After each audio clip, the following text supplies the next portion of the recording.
Certified Central at dvus.com is your gateway to all factory certified pre-owned vehicles at Drivers Village. Shop Certified Central at dvus.com.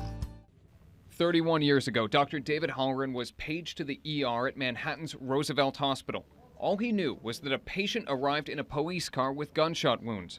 While nurses ran IV lines and put a tube down his throat, Halloran opened the patient's chest, trying to get his vital signs back. His heart was intact. He did not get shot in the heart. Was giving cardiac massage. One of the nurses thought the man looked like John Lennon, but it wasn't until later that another doctor confirmed it. The man Halloran had been trying to save, the man whose heart Halloran had held in his hands, was one of the most famous men in the world. So he came back in around this time from the outside into the room and said, "That is John Lennon." And that's when it became a little surreal. The death of John Lennon still resonates with fans and those who knew him, including here in central New York. Lennon spent time in Syracuse in 1971 when his wife, Yoko Ono, had an exhibit at the Everson Museum.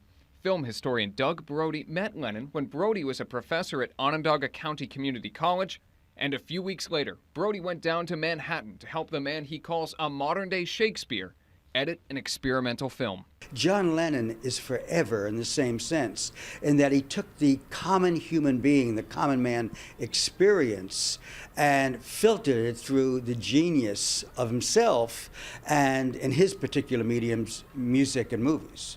Dr. Halloran is now a surgeon at Upstate Hospital at Community General in Syracuse. He says he will never forget that night in the Roosevelt emergency room 31 years ago. But this is his first time speaking publicly about what happened. I mean, very few friends know I've ever involved, and people I've worked with for years don't know. I had one of the nurses in the ER tell me, oh, they're in the OR today, tell me that no, she never knew that. She's been there for years. I don't go around telling people this. Yeah. But I think it's just time to set the record straight. Halloran says he still has trouble watching coverage of Lennon's death. Reporting from Syracuse, I'm Alex Dunbar.